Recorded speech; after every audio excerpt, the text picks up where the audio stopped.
ಸುಹಾಸ್ ಶೆಟ್ಟಿ ಏನು ಹತ್ಯೆ ಪ್ರಕರಣಕ್ಕೆ ಸಂಬಂಧಿಸಿದಂತೆ ಸಾಕಷ್ಟು ಆರೋಪಗಳು ಕೂಡ ಕೇಳಿ ಬರ್ತಾ ಇದೆ. 8 ಮಂದಿ ಬಂಧನ ಕೂಡ ಆಗಿದೆ.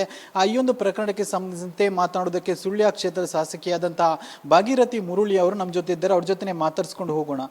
ಸಾಕಷ್ಟು ಏನು ಹಿಂದೂ ಸಂಘಟನೆಯ ಕಾರ್ಯಕರ್ತರು ಹಿಂದುತ್ವದಲ್ಲಿ ತೊಡಗಿಸಿಕೊಳ್ತಾರೆ. ಇಂಥ ಹತ್ಯೆ ನಡೆದಾಗ ಆ ಒಂದು ಮನೆಯಲ್ಲಿದ್ದಂಥ ಮಹಿಳೆಯರು ಕೂಡ ಭಯ ಬೀಳ್ತಾರೆ. ಏನು ಹೇಳ್ತೀರಿ ಈ ಬಗ್ಗೆ? ಹಿಂದೂ ಸಂಘಟನೆಯಲ್ಲಿ ಇದು ಈಗ ಅಂತೇಳಿಲ್ಲ, ಹಿಂದಿನಿಂದಲೂ ನಡೆದುಕೊಂಡು ಬಂದ ನಮ್ಮ ಈ ದೇಶದಲ್ಲಿ ಇತಿಹಾಸವನ್ನು ಪುಟ ಬಿಡಿಸಿ ನೋಡಿದರೆ ಎಷ್ಟೋ ಅತ್ಯಾಚಾರ ಅನಾಚಾರಗಳು ಆಗಿದೆ. ವಿದೇಶದಿಂದ ನಮ್ಮ ದೇಶಕ್ಕೆ ಬಂದು ವ್ಯಾಪಾರಕ್ಕಂತ ಬಂದು ನಮ್ಮವರನ್ನೆಲ್ಲ ಲೂಟಿ ಹೊಡೆದು ನಮ್ಮ ದೇಶದ ಎಲ್ಲ ವಸ್ತುಗಳನ್ನು ಲೂಟಿ ಹೊಡ್ಕೊಂಡು ಹೋಗಿದ್ದಾರೆ. ಅದಕ್ಕೋಸ್ಕರ ಅನಂತರ ಕೂಡ ಜನ ನಮ್ಮ ದೇಶದಲ್ಲಿ ನಮ್ಮ ಸಂಸ್ಕೃತಿ ನಮ್ಮ ಸಂಸ್ಕಾರ ಹಿಂದೂಗಳು ಈಗಲೂ ಇದ್ದಾರೆ, ಉಳಿದು ಬಂದಿದ್ದಾರೆ. ಅನಂತರ ದಿನದಲ್ಲಿ ಕೂಡ ನಾವು ಒಂದಷ್ಟು ಜನರನ್ನು ನಾವು ಎಲ್ಲ ಧರ್ಮದವರು ನಮ್ಮೊಟ್ಟಿಗೆ ಇರಬೇಕೆನ್ನೋ ದೃಷ್ಟಿಯಿಂದ ಭಾರತ ಖಂಡದಲ್ಲಿ ಭಾರತನಿಗೆ ರಾಮನ ಹುಟ್ಟಿದಂಥ ದೇಶದಲ್ಲಿ ಎಲ್ಲರಿಗೂ ಅವಕಾಶ ಕೊಟ್ಟಂಥದ್ದು ನಮ್ಮ ದೇಶ. ವಿವಿಧತೆಯಲ್ಲಿ ಏಕತೆ ಅಂತೇಳಿದರೆ ಎಲ್ಲ ಧರ್ಮದವರಿಗೆ ಆದ ಕಾರಣ ಇವತ್ತು ನಾವು ನಮ್ಮ ಹಿಂದೂಗಳಿಗೆ ಈ ರೀತಿಯ ಸಂಘಟಿತರಾಗಿ ಇದ್ದುಕೊಂಡು ನಾವು ಜಾಗೃತರಾಗಬೇಕು ಅನ್ನೋದೇನು ಒಂದು ರೀತಿಯ ಸಂಘಟನೆ ಮಾಡ್ತಿದ್ದೀವಿ. ಬರೀ ನಾವು ಹಿಂದೆ ನಾವು ದೇಶವನ್ನು ಬಿಟ್ಟಾಗೆ ಮುಘಲರಿಗೆ ನಾವೇನ ಆಳ್ವಿಕೆಗೆ ಕೊಟ್ಟಾಗೆ ಇನ್ನು ಮುಂದೆ ಆಗಬಾರ್ದು ಅನ್ನೋ ದೃಷ್ಟಿಯಿಂದ ಇವತ್ತು ಹಿಂದೂ ಸಮಾಜ ಒಗ್ಗಟ್ಟಾಗಿ ಒಂದು ಧೈರ್ಯ ತುಂಬಿ ನಾವು ನಮ್ಮ ದೇಶವನ್ನು ನಾವೇ ಆಳುವವರು ಆಗಬೇಕು ಅನ್ನೋ ದೃಷ್ಟಿಯಿಂದ ಈ ಒಂದು ಹಿಂದೂ ಸಂಘಟನೆ ಕೆಲಸ ಮಾಡ್ತಿದ್ದೆ. ಹೊರತು ಬಿಟ್ಟು ವೈಯಕ್ತಿಕವಾಗಿ ಯಾವುದೇ ರೀತಿಯ ಇದಕ್ಕೆ ಬೇಕಾಗಿ ಮಾಡುವಂಥದ್ದು ಅಲ್ಲ. ಅವಳಂದರೆ ಒಂದು ದೇಶವನ್ನು ರಕ್ಷಣೆ ಮಾಡಲಿಕ್ಕೋಸ್ಕರ ಇರುವಂಥದ್ದು ಹಿಂದೂ ಸಮಾಜದ ಹಿಂದೂ ಯುವಕರು. ಅವರೀಗ ಕೆಲಸ ಮಾಡುವಾಗ ಇಂಥ ಘಟನೆಗಳು ಅನಿವಾರ್ಯ ನಡ್ತದೆ ಅಂತ ಗೊತ್ತು ಕೂಡ ಇದೆ, ಮನೆಯವರಿಗೆ ಗೊತ್ತಿದೆ. ಅದಕ್ಕೆ ನಾನು ಹೇಳುವಂಥದ್ದು ಸಾಯುವಂಥದ್ದು ಇವತ್ತಲ್ಲದ ನಾಳೆ ಸಾಯ್ತಾನೆ, ಇವತ್ತು ಕೊಂದವನು ನಾಳೆ ಸಾಯ್ತಾನೆ. ಯಾರು ಅಮೃತ ಕೂಡಿದವರು ಯಾರಿಲ್ಲ, ಒಂದಲ್ಲ ಒಂದು ದಿನ ಎಲ್ಲರಿಗೂ ಮರಣ ಇದ್ದೇ ಇದೆ.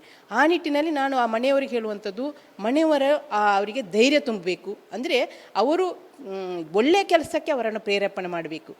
ಕೆಟ್ಟ ಕೆಲಸ ಮಾಡುವಾಗ ನಾವು ಆ ತಾಯಂದಿರು ಅವರಿಗೆ ಧೈರ್ಯವನ್ನು ತುಂಬಿ ಕೆಟ್ಟದ್ದು ಮಾಡಬೇಡ, ಒಳ್ಳೆ ಕೆಲಸ ಮಾಡುವು, ಆ ನಿಟ್ಟಿನಲ್ಲಿ ನಿನಗೆ ದೇವರ ಆಶೀರ್ವಾದ ಇದೆ, ನಿಮ್ಮ ತಂದೆ ತಾಯಿ ಆಶೀರ್ವಾದ, ಗುರು ಹಿರಿಯರ ಆಶೀರ್ವಾದ ಖಂಡಿತ ಇರ್ತದೆ. ನೀನು ಒಳ್ಳೆ ಕೆಲಸ ಮಾಡಿದಾಗ ನಿನ್ನನ್ನು ಆ ಧರ್ಮ ರಕ್ಷಣೆ, ನೀನು ಧರ್ಮಕ್ಕೋಸ್ಕರ ಕೆಲಸ ಮಾಡುವಾಗ ಧರ್ಮ ರಕ್ಷಣೆ ಮಾಡ್ತದೆ ಎನ್ನುವ ಧೈರ್ಯವನ್ನು ಅವರಿಗೆ ತುಂಬಬೇಕು ಅಂತ ನಾನು ಹೇಳ್ತೇನೆ.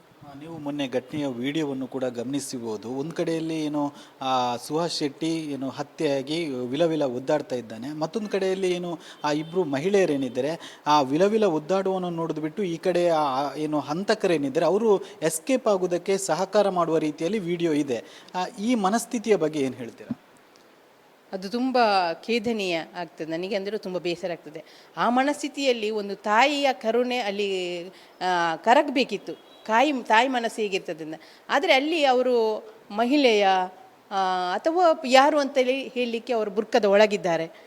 ನಿಜವಾದ ಮಹಿಳೆ ಆಗಿದ್ದರೆ ಆ ಮಹಿಳೆಗೆ ಕರುಣೆ ಬರಬೇಕಿತ್ತು. ಅದು ಯಾರು ಯಾಕೆ ಆಯ್ತು ಅಂತೇಳಿ ತನಿಖೆ ಮಾಡಿದಾಗ ಅದರ ಕುಲಂಕುಷವಾದ ತನಿಖೆ ಆದ್ರೇ ನಮಗೆ ಅದು ಮಹಿಳೆಯರು, ಆ ಮನೋಭಾವದ ಮಹಿಳೆಯರು ಕೂಡ ಆ ಸಮುದಾಯದಲ್ಲಿ ಕೂಡ ಇದ್ದಾರೆ ಅನ್ನೋದನ್ನು ನಾವು ಮನವರಿಕೆ ಮಾಡಿಕೊಳ್ಬೇಕು. ಇವತ್ತು ನನಗೆ ಮೊನ್ನೆ ಮಾತಾಡುವಾಗ ಯುಟಿಕಾದರೆ ಹೇಳಿದ್ರು ಮಹಿಳೆಯರು ಜಾಸ್ತಿ ಮಾತಾಡಬಾರ್ದು ಅಂತೇಳಿ. ಈಗ ಮಹಿಳೆಯರೇ ಬಂದು ರೋಡಲ್ಲಿ ಬಂದು ಈ ರೀತಿಯ ಘಟನೆ ಮಾಡುವಾಗ ಏನು ಹೇಳ್ತಾರೆ ಯುಟಿಕಾದರ್ ಅವರು ಅಂತ ನಾನು ಅವರಿಗೆ ಪ್ರಶ್ನೆ ಮಾಡ್ತಿದ್ದೇನೆ. ಈಗ ಹತ್ಯೆ ಆದ ನಂತರದಲ್ಲಿ ಸಾಮಾಜಿಕ ಜಾಲತಾಣಗಳಲ್ಲಿ ಹಿಂದೂ ಮುಖಂಡರ ವಿರುದ್ಧ ಟಾರ್ಗೆಟ್ ರೀತಿಯಲ್ಲಿ ಪೋಸ್ಟ್ ಹಾಕ್ತಾ ಇದ್ದಾರೆ, ಜೀವ ಬೆದರಿಕೆಯ ಪೋಸ್ಟ್ ಹರಿಬಿಡ್ತಾ ಇರುವಂಥದ್ದು ನೀವು ಗಮನಿಸ್ಬೋದು. ಏನು ಶರಣ ಪಂಪೆಯಲ್ಲಿ, ಭರತ್ ಕುಂಬ್ಡೇಲು, ಶ್ರೀಜು ಕಾಸರಗೋಡು ಇವರ ವಿರುದ್ಧವಾಗಿ ಟಾರ್ಗೆಟ್ ರೀತಿಯಲ್ಲಿ ಒಂದಷ್ಟು ಪೋಸ್ಟ್ಗಳು ಕೂಡ ಬರ್ತಾ ಇದೆ. ಇಂಥ ಸಂದರ್ಭದಲ್ಲಿ ಅವರ ಮನೆಯವರು, ಅವರ ಕುಟುಂಬದವರು, ಮಹಿಳೆಯರೇನಿದ್ದಾರೆ ವಿಚಲಿತರಾಗುವಂಥ ಸಂದರ್ಭಗಳು ಕೂಡ ಇರುತ್ತೆ.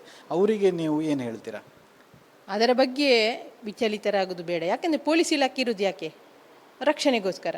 ನಾವು ಆ ಮಾಹಿತಿಯನ್ನು ಪೊಲೀಸ್ ಇಲಾಖೆಗೆ ಕೊಟ್ಟು ಸುಲಂಕೃತವಾದ ತನಿಖೆ ಮಾಡಲಿಕ್ಕೆ ಆಗ್ರಹವನ್ನು ಮನೆಯವರು ಮಾಡಬೇಕು ಅಂತ ನಾನು ವಿನಂತಿಯನ್ನು ಮಾಡ್ತಿದ್ದೆ. ಈ ಘಟನೆಯ ಬಗ್ಗೆ ಏನು ಆಗ್ರಹ ಮಾಡ್ತೀರಾ? ತನಿಖೆ ಯಾವ ರೀತಿಯಾಗಿ ಸಾಗಬೇಕು ಅಂತ ನೀವು ಹೇಳ್ತೀರಾ? ಇದರ ತನಿಖೆ ಹೇಗೆ ಆಗಬೇಕಂದ್ರೆ ಈಗಾಗಲೇ ಈ ರಾಜ್ಯ ಸರ್ಕಾರ ನಿಷ್ಪಕ್ಷವಾದ ಒಂದು ನಿಲುವನ್ನು ತಗೊಳ್ಬೇಕು. ಯಾವುದೇ ರೀತಿಯ ಧರ್ಮ ಅಥವಾ ಇದರ ಬಗ್ಗೆ ನೋಡಬಾರ್ದು. ಅಲ್ಲಿ ಮರಣ ಹೊಂದಿದವರು ಆ ಜೀವದ ಹಂಗು, ಈಗ ಜೀವ ಹೋದದ್ದು ಹೋಗಿದೆ. ಆ ಮನೆಯ ತಾಯಿ ತಂದೆ ಆ ಕುಟುಂಬದ ಬಗ್ಗೆ ಯೋಚನೆ ಮಾಡಿಕೊಂಡು ನ್ಯಾಯವನ್ನು ಕೊಡಿಸಬೇಕು. ಆ ನಿಟ್ಟಿನಲ್ಲಿ ಯಾರು ಅಪರಾಧಿಗಳಾಗಿದ್ದಾರೋ ಆ ಅಪರಾಧಿಗಳನ್ನು ಅಪರಾಧಿಯ ದೃಷ್ಟಿಯಿಂದ ನೋಡಿ ಕುಲಂಕುಷ ತನಿಖೆ ಮಾಡಬೇಕು, ಅವರಿಗೆ ಆ ಶಿಕ್ಷೆಯನ್ನು ಕೊಡಿಸುವಂಥ ಕೆಲಸ ಮಾಡಬೇಕು ಅಂತ ನಾನು ಸರ್ಕಾರದ ಮುಂದೆ ಮನವಿಯನ್ನು ಮಾಡ್ತಿದ್ದೇನೆ. ಮುಖಂಡರು, ಬಿಜೆಪಿ ನಾಯಕರು ಹೇಳ್ತಿದ್ದಾರೆ NIA ತನಿಖೆಗೆ ಆಗ್ರಹ ಮಾಡ್ತಿದ್ದಾರೆ. ನೀವು ಸಹ ಅದೇ ರೀತಿ ತನಿಖೆ ಆಗ್ರಹ ಮಾಡ್ತೀರಾ ಹೇಗೆ ಅಂತ? ಅದು ಆದರೆ ಒಳ್ಳೆಯದು ಅಂತ ನಾನು ಕೂಡ ಆಗ್ರಹ ಮಾಡ್ತೀನಿ. ಎನ್ ಐ ಎ ತನಿಖೆ ಆದರೆ ಆಗಲೇಬೇಕು, ಅದು ಆಗಬೇಕು. ಇದು ಸುಳ್ಯ ಕ್ಷೇತ್ರದ ಶಾಸಕಿಯಾದಂಥ ಭಾಗೀರಥಿ ಮುರಳಿ ಅವರ ಮಾತು. ಅವರು NIA ತನಿಖೆ ಆಗಬೇಕು ಅನ್ನೋಂಥ ಆಗ್ರಹವನ್ನು ಕೂಡ ಮಾಡ್ತಾ ಇರುವಂಥದ್ದು. ಜೊತೆಗೆ ಈ ಒಂದು ಸಂದರ್ಭದಲ್ಲಿ ಅಂದರೆ ಇಂತಹ ಘಟನೆ ನಡೆದಾಗ ಮನೆಯಲ್ಲಿದ್ದಂಥ ಅಂದರೆ ಅವರ ಮನೆಯವರು ಆಗಿರ್ಬೋದು, ಜೊತೆಗೆ ಹಿಂದುತ್ವದಲ್ಲಿ ತೊಡಗಿಸಿಕೊಂಡಂತಹ ಯುವಕರ ಮನೆಯವರಾಗಿರ್ಬೋದು ವಿಚಲಿತರಾಗ್ತಾರೆ. ಅವರು ವಿಚಲಿತರಾಗುವುದು ಬೇಡ, ಧೈರ್ಯವಾಗಿ ಇರಬೇಕು ಅನ್ನುವಂಥ ಮಾತನ್ನು ಕೂಡ ಭಾಗೀರಥಿ ಮುರಳಿ ಅವರು ಹೇಳಿರುವಂಥದ್ದು. ಕ್ಯಾಮರಾ ಪರ್ಸನ್ ದಿವಾಕರ್ ಪದ್ಮುಂಜ ಜೊತೆ ದಿನೇಶ್ ಕಾಶಿಪಟ್ನ, ರಿಪಬ್ಲಿಕ್ ಕನ್ನಡ, ಮಂಗಳೂರು. ಸುಹಾಸ್ ಶೆಟ್ಟಿ ಹತ್ಯೆ ಪ್ರಕರಣಕ್ಕೆ ಸಂಬಂಧಿಸಿದಂತೆ ಸಾಕಷ್ಟು ಆರೋಪಗಳು ಕೂಡ ಕೇಳಿ ಬರ್ತಾ ಇದೆ. 8 ಮಂದಿ ಬಂಧನ ಕೂಡ ಆಗಿದೆ. ಈ ಒಂದು ಪ್ರಕರಣಕ್ಕೆ ಸಂಬಂಧಿಸಿದಂತೆ ಮಾತನಾಡೋದಕ್ಕೆ ಸುಳ್ಯ ಕ್ಷೇತ್ರದ ಶಾಸಕಿಯಾದಂಥ ಭಾಗೀರಥಿ ಮುರಳಿ ಅವರು ನಮ್ಮ ಜೊತೆ ಇದ್ದಾರೆ. ಅವ್ರ ಜೊತೆ ಮಾತಾಡ್ಸ್ಕೊಂಡು ಹೋಗೋಣ. ಸಾಕಷ್ಟು ಹಿಂದೂ ಸಂಘಟನೆಯ ಕಾರ್ಯಕರ್ತರು ಹಿಂದುತ್ವದಲ್ಲಿ ತೊಡಗಿಸಿಕೊಳ್ತಾರೆ. ಇಂಥ ಹತ್ಯೆ ನಡೆದಾಗ ಆ ಒಂದು ಮನೆಯಲ್ಲಿದ್ದಂಥ ಮಹಿಳೆಯರು ಕೂಡ ಭಯ ಬೀಳ್ತಾರೆ. ಏನು ಹೇಳ್ತೀರಿ ಈ ಬಗ್ಗೆ? ಹಿಂದೂ ಸಂಘಟನೆಯಲ್ಲಿ ಇದು ಈಗ ಅಂತೇಳಿಲ್ಲ, ಹಿಂದಿನಿಂದಲೂ ನಡೆದುಕೊಂಡು ಬಂದ ನಮ್ಮ ಈ ದೇಶದಲ್ಲಿ ಇತಿಹಾಸವನ್ನು ಪುಟ ಬಿಡಿಸಿ ನೋಡಿದರೆ ಎಷ್ಟೋ ಅತ್ಯಾಚಾರ ಅನಾಚಾರಗಳು ಆಗಿದೆ. ವಿದೇಶದಿಂದ ನಮ್ಮ ದೇಶಕ್ಕೆ ಬಂದು ವ್ಯಾಪಾರಕ್ಕಂತ ಬಂದು ನಮ್ಮವರನ್ನೆಲ್ಲ ಲೂಟಿ ಹೊಡೆದು ನಮ್ಮ ದೇಶದ ಎಲ್ಲ ವಸ್ತುಗಳನ್ನು ಲೂಟಿ ಹೊಡ್ಕೊಂಡು ಹೋಗಿದ್ದಾರೆ. ಅದಕ್ಕೋಸ್ಕರ ಅನಂತರ ಕೂಡ ಜನ ನಮ್ಮ ದೇಶದಲ್ಲಿ ನಮ್ಮ ಸಂಸ್ಕೃತಿ ನಮ್ಮ ಸಂಸ್ಕಾರ ಹಿಂದೂಗಳು ಈಗಲೂ ಇದ್ದಾರೆ, ಉಳಿದು ಬಂದಿದ್ದಾರೆ.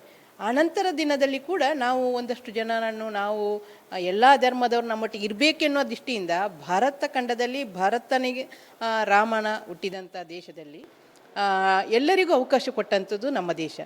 ವಿವಿಧತೆಯಲ್ಲಿ ಏಕತೆ ಅಂತೇಳಿದರೆ ಎಲ್ಲ ಧರ್ಮದವರಿಗೆ.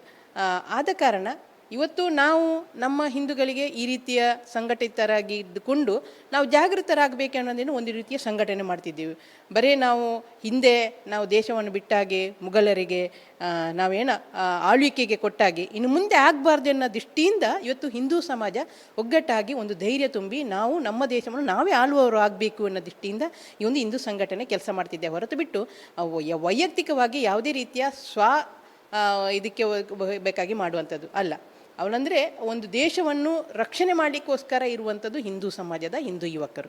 ಅವರೀಗ ಕೆಲಸ ಮಾಡುವಾಗ ಇಂಥ ಘಟನೆಗಳು ಅನಿವಾರ್ಯ ನಡ್ತದೆ ಅಂತ ಗೊತ್ತು ಕೂಡ ಇದೆ, ಮನೆಯವರಿಗೆ ಗೊತ್ತಿದೆ. ಅದಕ್ಕೆ ನಾನು ಹೇಳುವಂಥದ್ದು, ಸಾಯುವಂಥದ್ದು ಇವತ್ತಲ್ಲದ ನಾಳೆ ಸಾಯ್ತಾನೆ, ಇವತ್ತು ಕೊಂದವನು ನಾಳೆ ಸಾಯ್ತಾನೆ.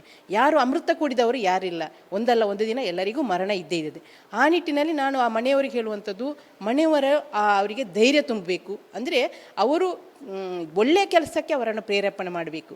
ಕೆಟ್ಟ ಕೆಲಸ ಮಾಡುವಾಗ ನಾವು ಆ ತಾಯಂದಿರು ಅವರಿಗೆ ಧೈರ್ಯವನ್ನು ತುಂಬಿ ಕೆಟ್ಟದ್ದು ಮಾಡಬೇಡ, ಒಳ್ಳೆ ಕೆಲಸ ಮಾಡುವ ನಿಟ್ಟಿನಲ್ಲಿ ನಿನಗೆ ದೇವರ ಆಶೀರ್ವಾದ ಇದೆ, ನಿಮ್ಮ ತಂದೆ ತಾಯಿ ಆಶೀರ್ವಾದ, ಗುರು ಹಿರಿಯರ ಆಶೀರ್ವಾದ ಖಂಡಿತ ಇರ್ತದೆ. ನೀನು ಒಳ್ಳೆ ಕೆಲಸ ಮಾಡಿದಾಗ ನಿನ್ನನ್ನು ಆ ಧರ್ಮ ರಕ್ಷಣೆ, ನೀನು ಧರ್ಮಕ್ಕೋಸ್ಕರ ಕೆಲಸ ಮಾಡುವಾಗ ಧರ್ಮ ರಕ್ಷಣೆ ಮಾಡ್ತದೆ ಎನ್ನುವ ಧೈರ್ಯವನ್ನು ಅವರಿಗೆ ತುಂಬಬೇಕು ಅಂತ ನಾನು ಹೇಳ್ತೇನೆ. ನೀವು ಮೊನ್ನೆ ಘಟನೆಯ ವಿಡಿಯೋವನ್ನು ಕೂಡ ಗಮನಿಸಬಹುದು. ಒಂದು ಕಡೆಯಲ್ಲಿ ಸುಹಾಸ್ ಶೆಟ್ಟಿ ಹತ್ಯೆಯಾಗಿ ವಿಲವಿಲ ಒದ್ದಾಡ್ತಾ ಇದ್ದಾನೆ, ಮತ್ತೊಂದು ಕಡೆಯಲ್ಲಿ ಆ ಇಬ್ಬರು ಮಹಿಳೆಯರೇನಿದ್ದಾರೆ ಆ ವಿಲವಿಲ ಒದ್ದಾಡುವನ್ನು ನೋಡಿದ್ಬಿಟ್ಟು ಈ ಕಡೆ ಹಂತಕರೇನಿದ್ದಾರೆ ಅವರು ಎಸ್ಕೇಪ್ ಆಗೋದಕ್ಕೆ ಸಹಕಾರ ಮಾಡುವ ರೀತಿಯಲ್ಲಿ ವಿಡಿಯೋ ಇದೆ. ಈ ಮನಸ್ಥಿತಿಯ ಬಗ್ಗೆ ಏನು ಹೇಳ್ತೀರಾ? ಅದು ತುಂಬ ಖೇದನೀಯ ಆಗ್ತದೆ ನನಗೆ, ಅಂದರೆ ತುಂಬ ಬೇಸರ ಆಗ್ತದೆ.